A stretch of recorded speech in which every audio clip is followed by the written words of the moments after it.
Bueno, arrancamos con otra temporada de leyendo los textos de la facultad. Vamos con la materia Derecho Público Provincial y Municipal. La unidad 1, aspectos introductorios. Este es como un PowerPoint, un cuadernillo de la unidad 1, digamos. La verdad que está bastante bueno esto porque bueno, tenemos un cuadernillo de cada unidad, así que es interesante. Y bueno, voy a leer, primero que nada voy a leer los primeros 4 PowerPoints, como para ya tener un panorama de la materia, y después seguimos con el resto de los textos, digamos. ¿Sí? Bueno, arrancamos. Estado confederal es la unión permanente de estados independientes con el fin de protección exterior y de paz interior, sin perjuicio de que puedan agregarse otros fines. En este modelo, la unión no obsta a la soberanía de los estados miembros y el poder de la confederación solo se ejerce sobre los órganos de los estados confederados y no sobre los ciudadanos de estos últimos. El pacto que constituye la confederación puede romperse y por lo tanto, si cada uno de los estados tiene el derecho de secesión, las experiencias históricas señalan que estas formas de estado tienen una vida precaria. Por ejemplo, la Confederación Suiza entre 1815 a 1848. Ahora es un estado federal, aunque su constitución hable de confederación helvética. De nuevo, el estado confederal es la unión permanente de estados independientes con el fin de protección exterior y de paz interior, sin perjuicio de que puedan agregarse otros fines. En este modelo, la unión no obsta de la soberanía de los estados miembros y el poder de la confederación solo se ejerce sobre los órganos de los estados confederados y no sobre los ciudadanos de estos últimos. El pacto que constituye la confederación puede romperse y por lo tanto, si cada uno de los estados tiene el derecho de secesión, Las experiencias históricas señalan que estas formas de estado no tienen una vida precaria. Por ejemplo, la Confederación Suiza entre 1815 a 1848. Ahora es un estado federal, aunque su constitución hable de confederación helvética.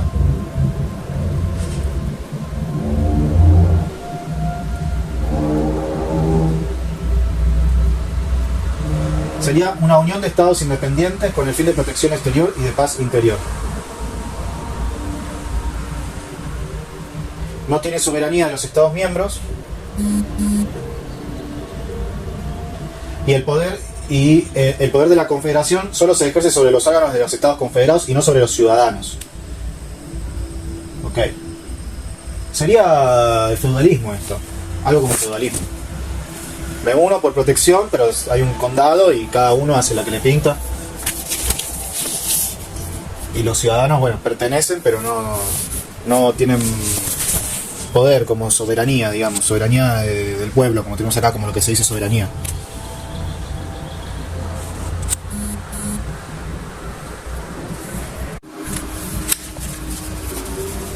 Estado federal.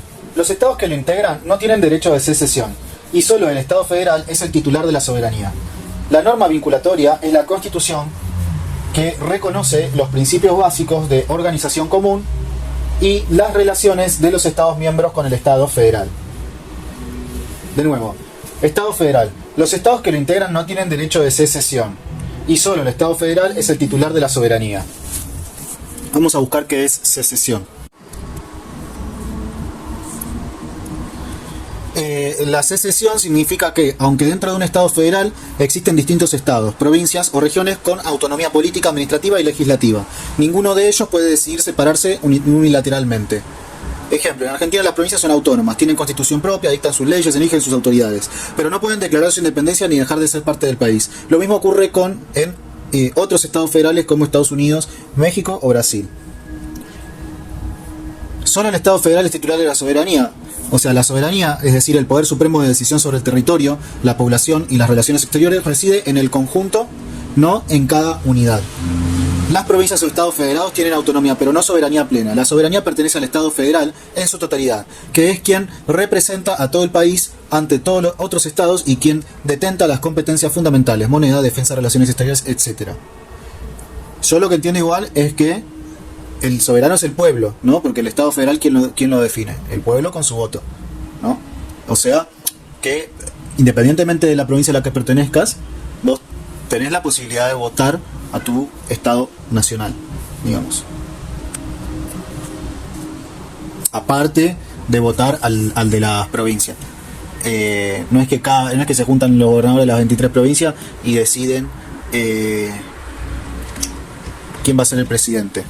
Hay decisiones de ese tipo que son tomadas por la representación de cada provincia, pero eso sucede en el Senado, digamos. Que ahí sí, independientemente de la cantidad de población y de votos que sean, cada provincia tiene 2 votos por la mayoría y 1 por la minoría de los partidos de su provincia, digamos. Pero el que decide quién va a gobernar el país es el pueblo. Entonces el soberano es el pueblo que delega la administración a quien le da el voto, ¿no? Bueno, sigo. La norma vinculatoria es la Constitución que reconoce los principios básicos de organización común y las relaciones de los Estados miembros con el Estado federal.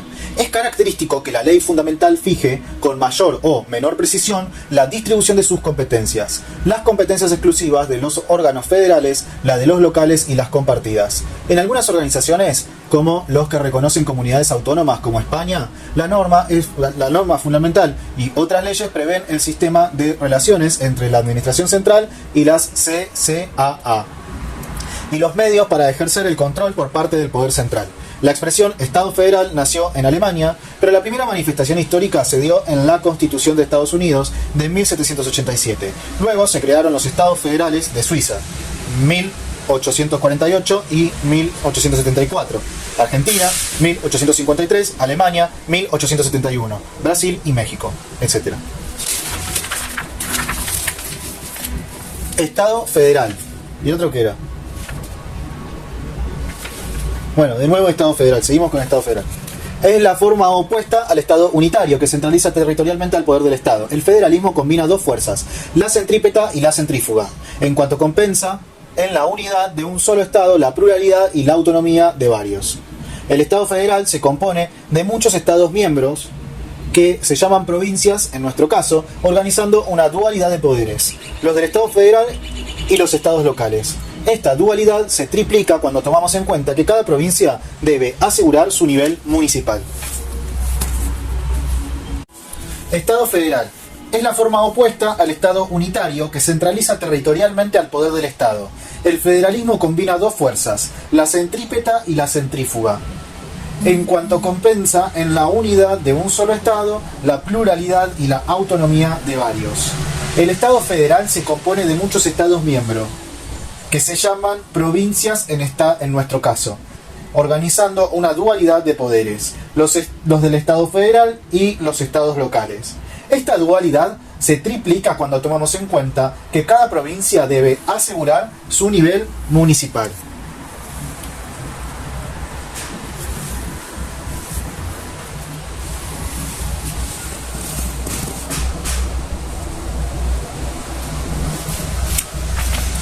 Estado unitario. Implica que bajo un poder único se organiza un pueblo en un solo territorio. Hay centralización política cuya consecuencia es que la producción normativa está reservada a los órganos centrales, por ser esta competencia natural y exclusiva del Estado central. Si existen órganos locales, su facultad solo se extiende a la ejecución de la actividad estatal. Ejemplo de esto es el modelo de Bélgica.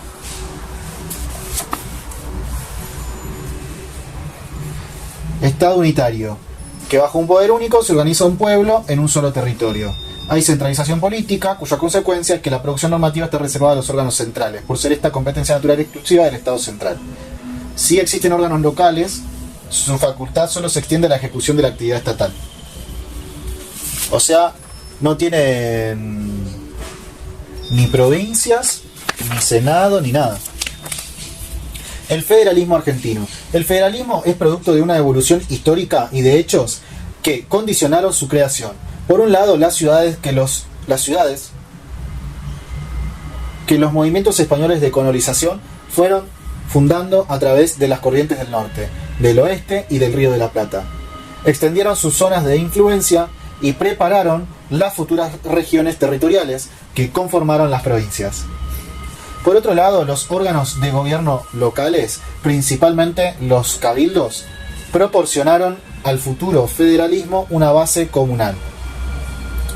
Ideológicamente, desde la Revolución de Mayo, se perfilaron dos sectores de opinión: unitarismo y federalismo.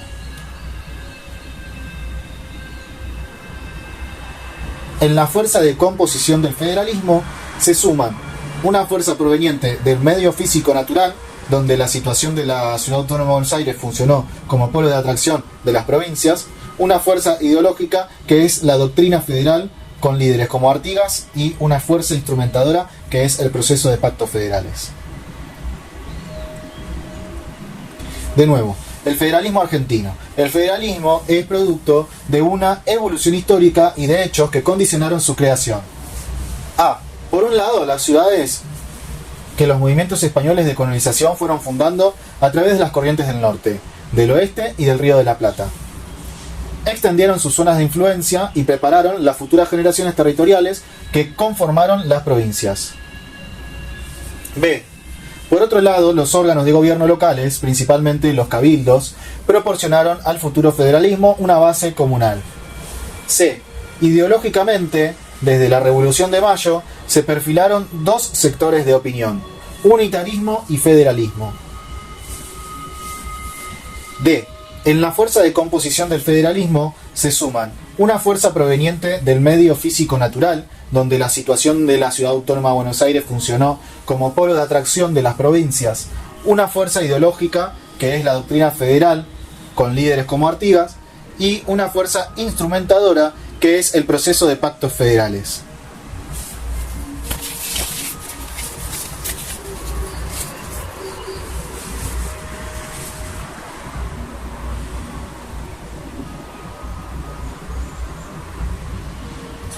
Relaciones típicas de la estructura federal. Subordinación. Se expresa en la llamada supremacía federal. El equilibrio del principio de unidad con el de pluralidad tiende a proporcionar cohesión y armonía mediante la subordinación de los ordenamientos jurídico-políticos locales al ordenamiento federal para que las partes sean congruentes con el todo. Ello quiere decir que la Constitución Nacional impone ciertas pautas en las estructuras de lineamientos que deben ser acatadas y reproducidas por las constituciones de los Estados miembros. A partir de 1994, el principio de subordinación viene formulado por la interrelación de los artículos 5, 31, 123 y 75. Esta relación permite decir que los gobiernos provinciales se subordinan al Estado federal, porque lo que se subordina en realidad es el orden jurídico.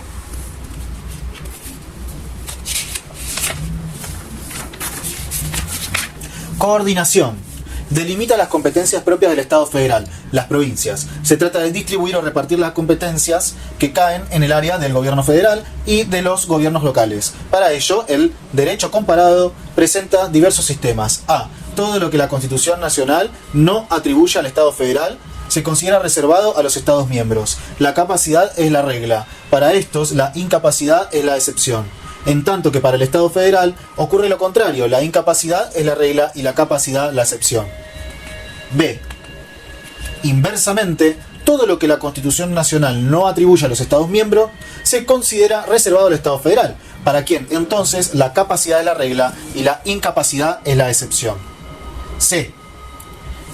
Enumeración de las competencias que incumben al Estado federal y a los Estados miembros. Participación. Implica reconocer en alguna medida la colaboración de las provincias en la formación de decisiones del gobierno federal.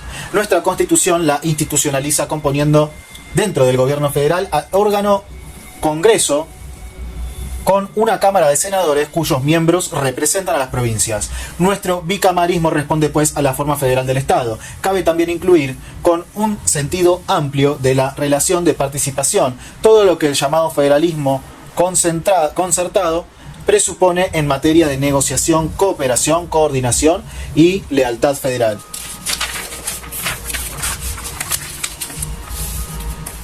El reparto de competencias. Nuestra Constitución Nacional ha escogido el sistema de coordinación que reserva al Estado federal únicamente las facultades a él atribuidas, quedando reservadas para las provincias el resto. Artículo 121 de la Constitución Nacional. Son las provincias las que mediante la Constitución han hecho delegación al gobierno federal. Esta fórmula mantiene la del viejo artículo 104, que debe ser completado con dos principios jurisprudenciales de la Constitución de la Corte Suprema de Justicia de la Nación. A. Las provincias conservan después de la adopción de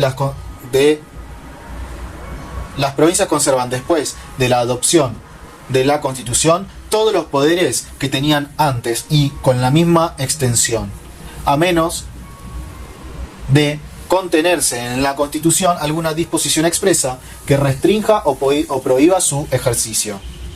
B. Los actos provinciales no pueden ser invalidados sino cuando la Constitución concede al gobierno federal un poder exclusivo en términos expresos. El ejercicio de idénticos poderes ha sido prohibido a las provincias. Hay incompatibilidades absolutas y directas en el ejercicio de los mismos por parte de las provincias. El reparto de competencias. Suele hacerse la distinción entre A. Competencias exclusivas del Estado federal. B. Competencias exclusivas de las provincias. C. Competencias concurrentes. D. Competencias excepcionales del Estado federal y de las provincias. E. Competencias compartidas por el Estado federal y las provincias. A. Entre las competencias exclusivas del gobierno federal podemos citar intervención federal, declaración del estado de sitio, relaciones internacionales, dictado de códigos de fondo o de derecho común y las leyes federales o especiales. En general, la casi totalidad de competencias asignadas al Estado federal por la Constitución Nacional pueden considerarse exclusivas del Estado federal. También hay competencias prohibidas a las provincias, artículos 126 y 127.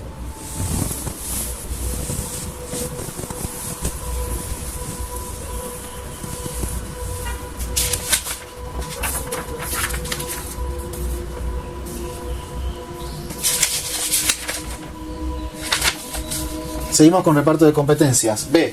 Entre las competencias concurrentes, o sea, las que pertenecen en común al Estado federal y a las provincias, se hallan los impuestos indirectos internos y las que surgen del artículo 125, concordado con el 75, inciso 18, más la del artículo 41 y el artículo 75, inciso 17. D. Hay competencias excepcionales del Estado federal, es decir, las que en principio y habitualmente son provinciales, pero alguna vez y con determinados recaudos entran en la órbita federal. Así, el establecimiento de impuestos directos por el Congreso, cuando la defensa, seguridad común y bien general lo exigen, y por tiempo determinado, artículo 75, inciso 2. Hay competencias excepcionales de las provincias en iguales condiciones. Así, dictar los códigos de fondo o de derecho común hasta tanto los dicte el Congreso y armar buques de guerra o levantar ejércitos en caso de invasión exterior o de un peligro tan inminente que no admita dilación, dando luego cuenta al gobierno federal, artículo 126. E. Hay facultades compartidas que no deben confundirse con las concurrentes porque aquellas reclaman para su ejercicio una doble decisión integratoria, la del Estado federal y la de cada provincia particularmente. La fijación de la capital federal, la creación de nuevas provincias, artículo 3 y 13.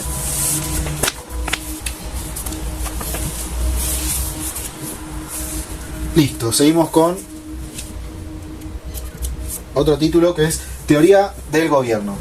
El gobierno es la organización específica del poder, constituido en y por el Estado, y al servicio del Estado. Mientras que el Estado es la persona real, colectiva de la sociedad política, en la función del derecho y sujeto activo de la soberanía. El Estado es una organización y el gobierno es una consecuencia de esta. La organización, derivación del poder, es una estructura concreta que permite que cooperen con unidad los individuos y grupos competentes de un todo mediante relaciones de supraordenación, de subordinación y de coordinación. Tal organización implica que el gobierno es solo una parte o un aspecto del Estado. El Estado, sujeto de la soberanía, está integrado por la población, el territorio y el poder, comprendiendo este último al gobierno.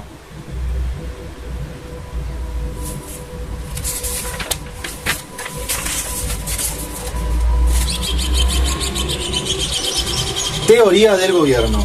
Si el gobierno es quien actúa en nombre de la comunidad estatal, podemos preguntarnos a qué título lo hace. Hay dos teorías que intentan explicar esta actuación: la teoría de la representación y la teoría del órgano. La teoría de la representación supone una dualidad de voluntades y de sujetos. Por un lado, la voluntad del representante, que es la que se exterioriza físicamente, y por el otro, la del representado, que se supone declarada por el representante. También se requiere la existencia de un tercero para trabar la relación jurídica. Entre sus exponentes se encuentran Schmidt y Leibold. Hoy en día se considera que esta teoría no puede dar respuesta a situaciones complejas de la actividad gubernativa.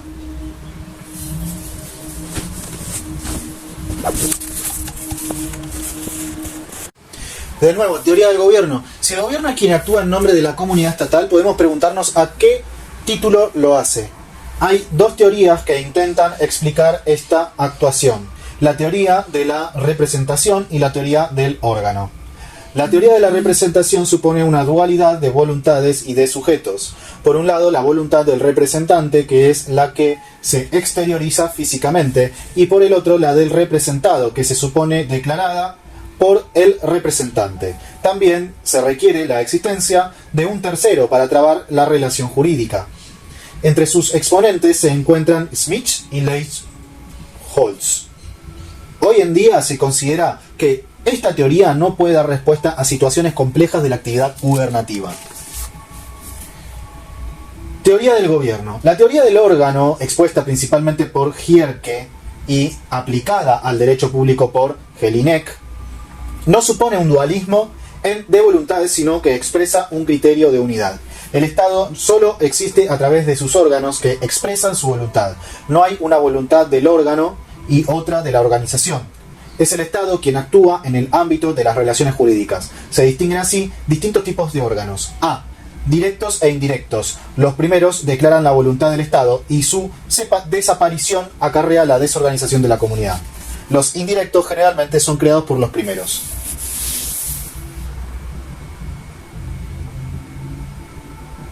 B. Unipersonales o colegiados, según su composición singular o plural. C. Primarios o secundarios. La declaración de los primeros vale por sí misma. Teoría del gobierno. Si el gobierno es quien actúa en nombre de la comunidad estatal, podemos preguntarnos a qué título lo hace. Hay dos teorías que intentan explicar esta actuación: la teoría de la representación y la teoría del órgano.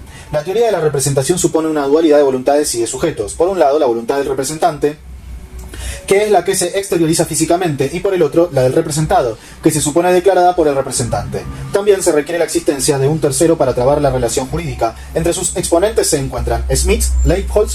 Hoy en día se considera que esta teoría no puede dar respuesta a situaciones complejas de la actividad gubernativa. Teoría del gobierno. La teoría del órgano, expuesta principalmente por Gierke y aplicada al derecho público por Jelinek, no supone un dualismo de voluntades, sino que expresa un criterio de unidad. El Estado solo existe a través de sus órganos que expresan su voluntad. No hay una voluntad del órgano y otra de la organización.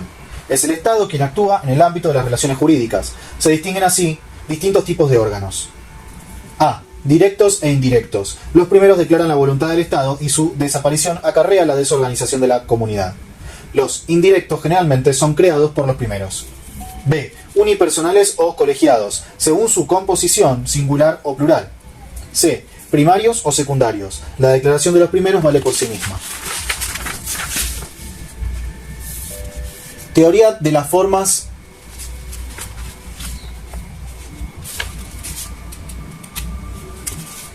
de gobierno, Montesquieu. Teoría de las formas de gobierno, Montesquieu.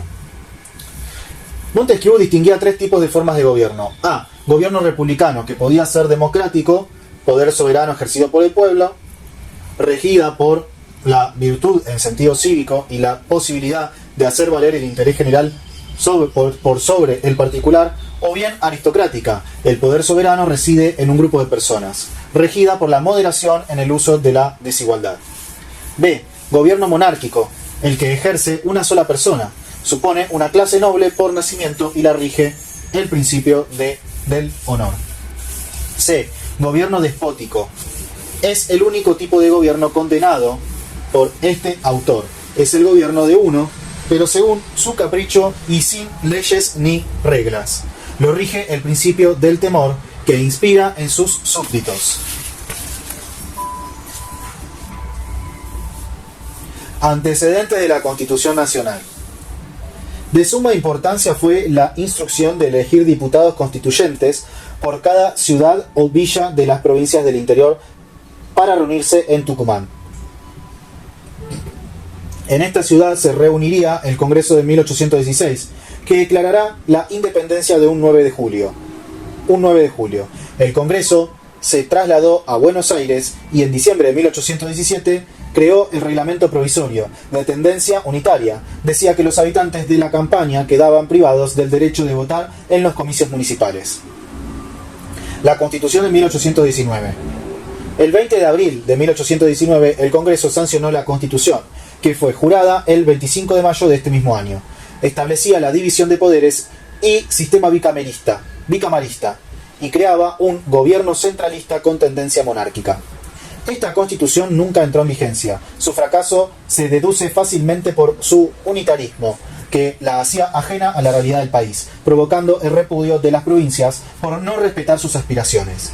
Luego del rechazo unánime por parte de los pueblos del interior y del litoral, se origina una crisis de desgobierno, ya que todos los intentos por reorganizar el país obedecían a marcadas ideologías centralistas, con el firme propósito de beneficiar a la provincia de Buenos Aires, en perjuicio del crecimiento y desarrollo político y económico del resto de las provincias. La anarquía desencadenó enfrentamientos entre federales y unitarios. La Constitución de 1826. El deseo de unidad y la organización jurídica alentó la promulgación de esta nueva Constitución el 24 de diciembre de 1826. Establecía la división de poderes, el poder ejecutivo era unipersonal, el poder legislativo bicamarista y el poder judicial estaría a cargo de la alta corte. Los gobernantes de las provincias serían nombrados por el presidente de la República. Rechazada la Constitución en 1826 por su evidente postura, quedó disuelto el régimen nacional y se estableció un federalismo de hecho. O sea, las provincias no querían que el presidente elija al representante de cada provincia. Pactos preexistentes. Tratado del Pilar. Tratado del Pilar. Luego de la batalla de Cepeda, acontecida el 1 de febrero de 1820, con la victoria del ejército federal, las provincias reclaman que sean escuchados sus derechos e intereses y se declaran autónomas.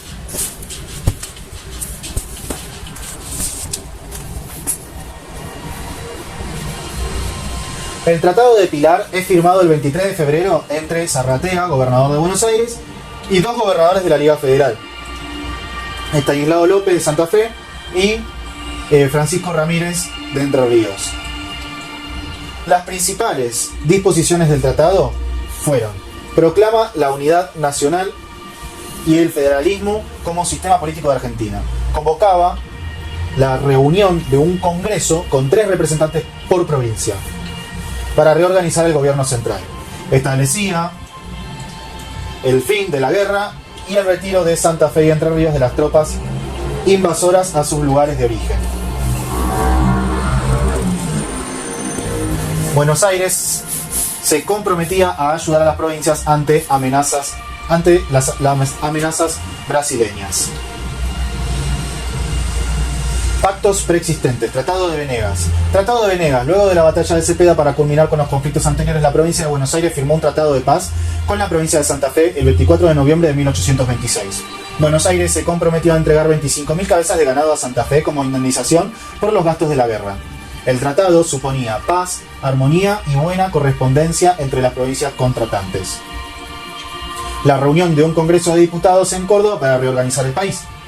La remoción de todos los inconvenientes que puedan afectar la paz y el origen reestablecidos.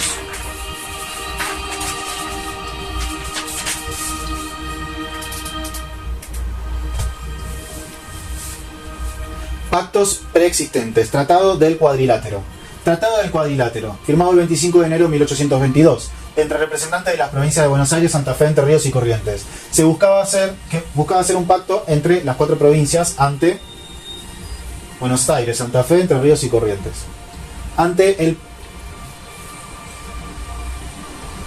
Las cuatro provincias.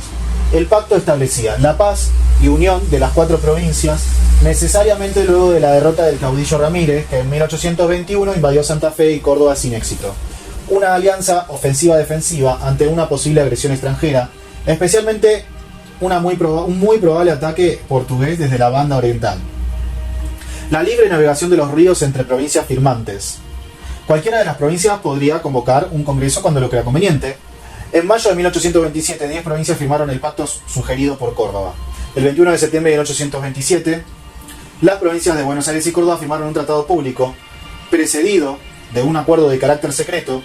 Por el acuerdo público se comprometían a promover la reunión de la Convención Nacional en Santa Fe o en San Lorenzo. El ejemplo cundió el 24 de septiembre. Corrientes y Entre Ríos firmaron un pacto de alianza ofensiva-defensiva. El 2 de octubre, Buenos Aires firmó un pacto con Santa Fe y el 27 de octubre firmó un pacto con Entre Ríos.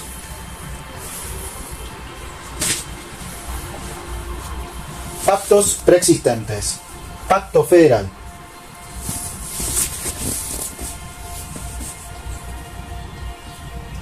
Pacto federal. Acuerdo firmado en la ciudad de Santa Fe el 24 de enero de 1831 entre las provincias argentinas de Buenos Aires, Santa Fe y Entre Ríos, que conformó a su vez la denominada Liga del Litoral. Los gobiernos del litoral se unieron previamente mediante pactos federales desde febrero de 1830, que fueron preliminares a la celebración del pacto definitivo.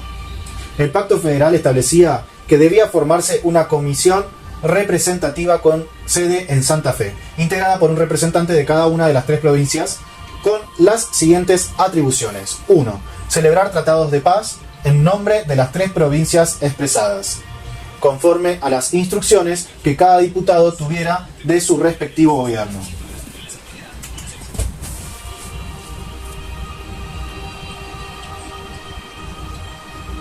Dos, hacer declaración de guerra contra cualquier otro poder en nombre de las tres provincias litorales. 3. Ordenar el levantamiento del ejército en caso de guerra contra cualquier otro poder en nombre de las tres provincias en forma ofensiva o defensiva y nombrar el general que debería mandarlo.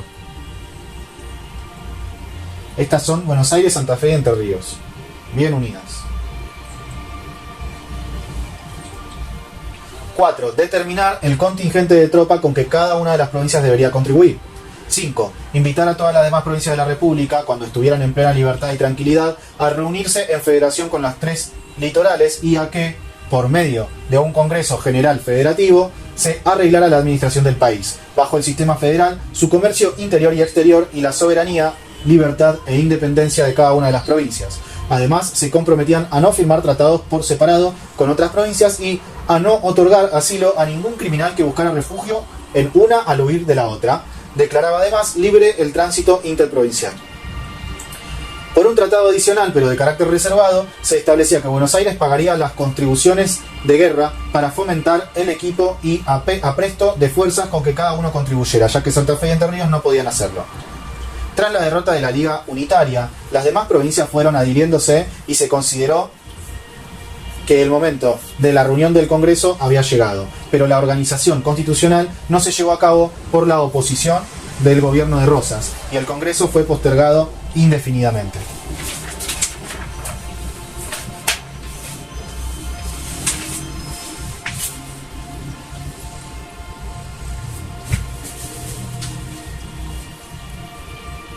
Pactos preexistentes. El Protocolo de Palermo. El Protocolo de Palermo fue un acuerdo firmado el 6 de abril de 1852 por José Justo de Urquiza, gobernador de Entre Ríos, y los representantes de las provincias de Santa Fe, Manuel Leiva, Corrientes, Benjamín Virasoro y Buenos Aires, Vicente López y Planes, gobernador interino designado por Urquiza. En él encomendaban al general Urquiza las relaciones exteriores, como precedente, como representante de la República, hasta que se pronunciase el Congreso Nacional, e invitaban al resto de gobernadores provinciales a reunirse en San Nicolás de los Arroyos para discutir la Constitución. Queda autorizado el expresado excelentísimo señor gobernador y capitán general de la provincia de Entre Ríos, general en jefe del Ejército Aliado Libertador, brigadier don Justo José de Urquiza, para dirigir las relaciones exteriores de la República, hasta tanto que, reunido el Congreso Nacional, se establezca definitivamente el poder a quien compete al ejercicio de este cargo. El Acuerdo de San Nicolás se firmó el 31 de mayo de 1852 y sus resultados fueron proclamar el Pacto Federal de 1831 como Constitución, llamar a un Congreso Constituyente al que concurrirían todas las provincias con la misma representación, independientemente de su densidad de población, designar a Urquiza como director provisorio de la Confederación, encargado de las relaciones exteriores y con el mando supremo sobre el ejército. Pactos preexistentes. San Nicolás de los Arroyos. El Acuerdo de San Nicolás fue un pacto firmado el 31 de mayo de 1852 y ratificado por 13 provincias argentinas, de las que estaba exceptuada la provincia de Buenos Aires. Redactado en 19 artículos, su objetivo fue sentar las bases de la Organización Nacional de Argentina y sirvió como precedente a la sanción de la Constitución de 1853, figurando genéricamente como uno de los pactos preexistentes, mencionados en el preámbulo de la Constitución.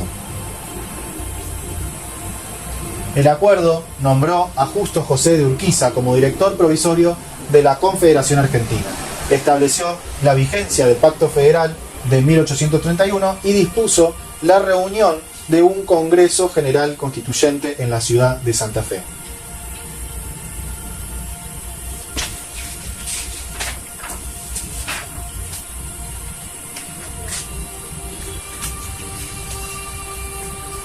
Pactos preexistentes. San José de Flores.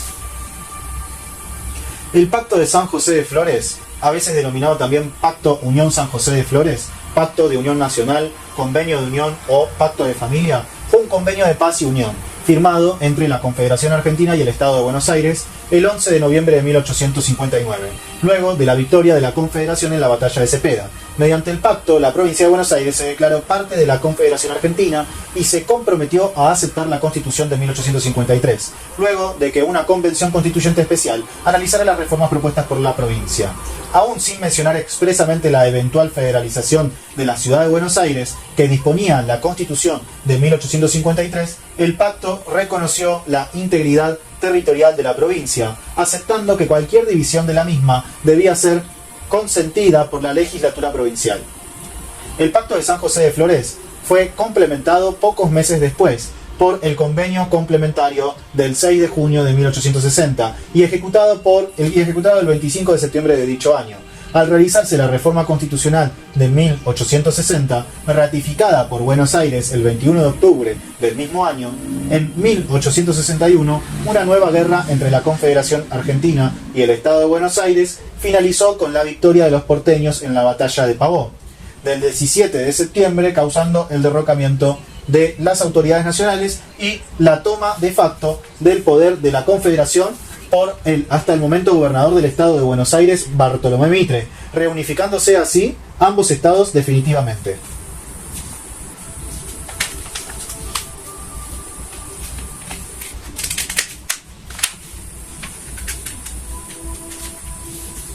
Influencia extranjera. Las influencias extranjeras sobre la Constitución son de diverso origen. Fue importante la ejercida por la Constitución de los Estados Unidos, ya directa o indirectamente.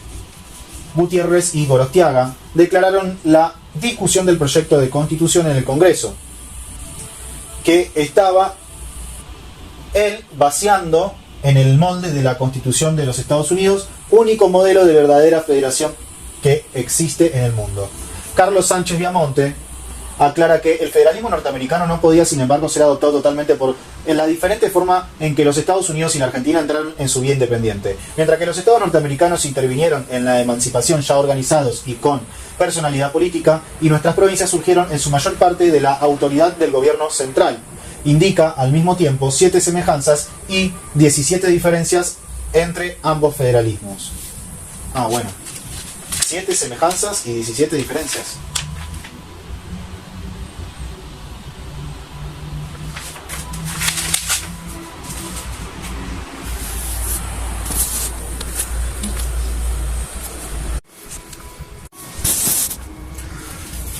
Influencia extranjera, la Constitución Nacional de Estados Unidos. El prolijo cotejo de ambas constituciones le permite llegar a estas conclusiones. Disposiciones argentinas que no están en la de los Estados Unidos, 60. Artículos diferentes, 38. Artículos semejantes, 21, incluyendo el preámbulo. Artículos pragmáticamente iguales, 43. Uno de los norteamericanos es posterior a la Constitución argentina. Es inexplicable que en los primeros ensayos constitucionales argentinos y en la Constitución de 1853 haya influido la Constitución de los Estados Unidos, dado que este país nos había precedido en la emancipación política, tenía ya una valiosa experiencia democrática y había afrontado problemas similares a los que se le presentaron a nuestro país. A favor de la tesis de la influencia norteamericana, es preciso señalar que desde los albores de nuestra emancipación se conocía el texto del país del norte. Del pensamiento constitucional de los Estados Unidos en nuestro país, desde las reflexiones dirigidas por la Sociedad Patriótica a un socio de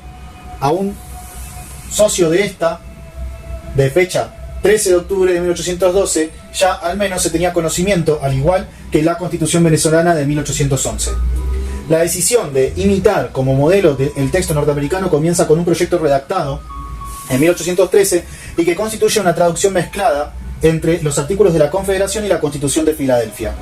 El entusiasmo se reinicia con el Acta de Autonomía de Santiago del Estero de 1820 y, asimismo, en la consulta a la provincia de Mendoza efectuada por el Congreso de 1825, la cual se pronunció por la federal semejante a la que rige prósperamente en los Estados Unidos de América del Norte, con las modificaciones que el Congreso crea conveniente a la naturaleza y el estado de las provincias.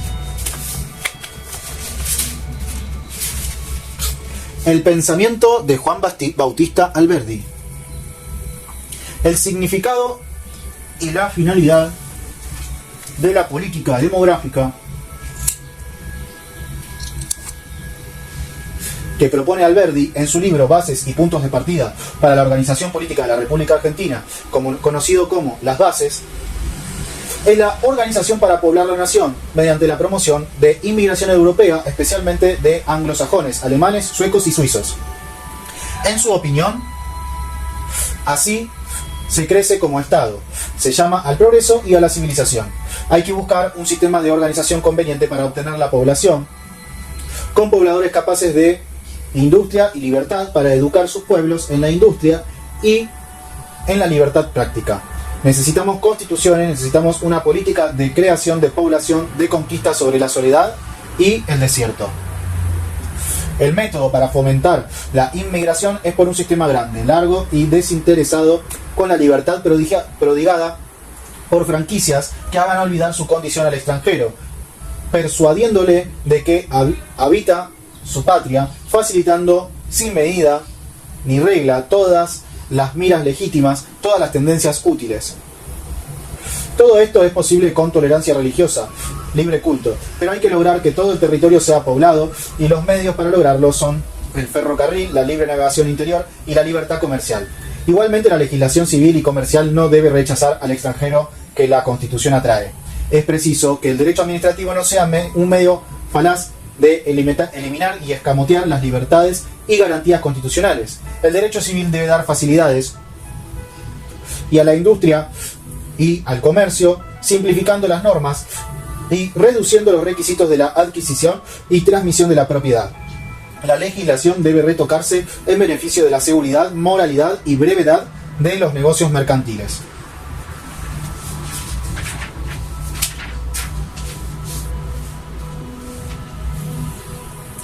El pensamiento de Alberdi.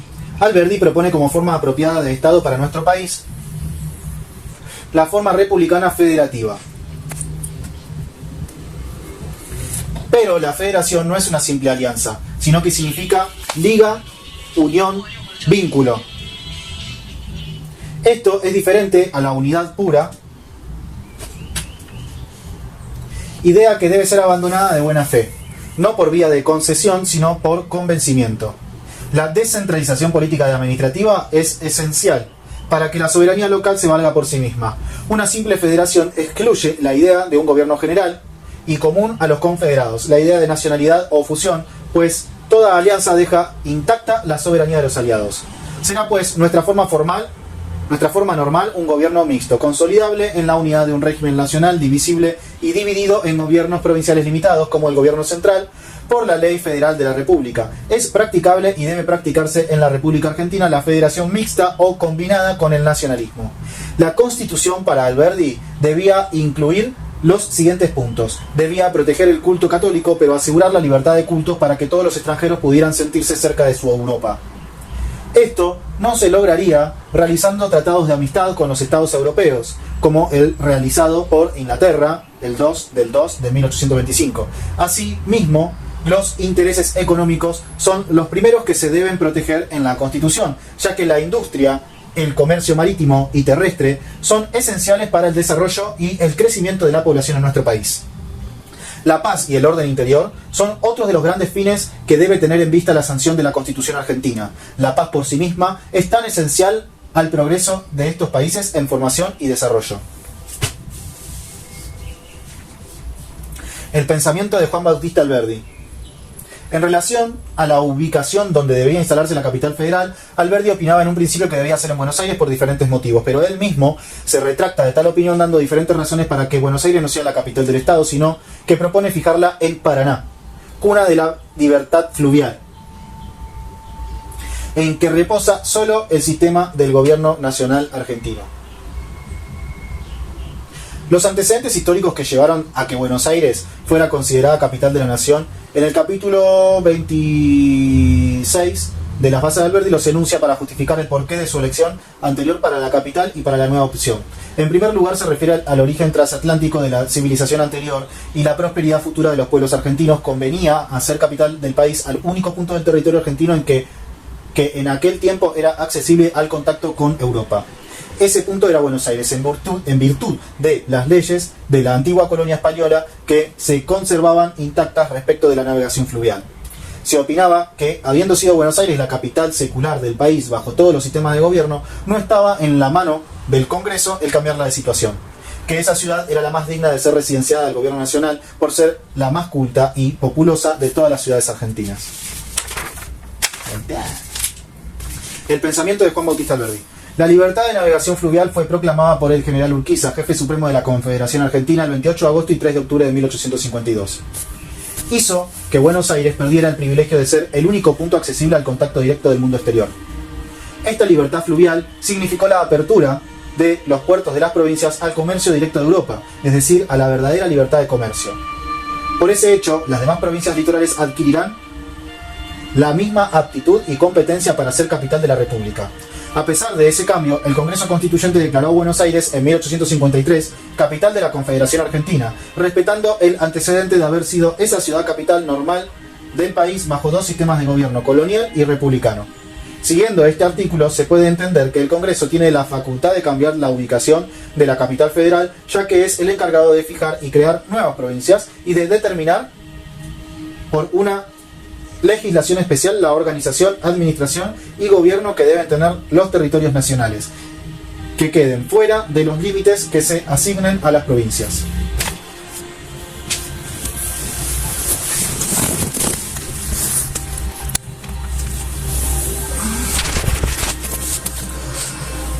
Muy bien, terminamos con el PowerPoint de la unidad 1.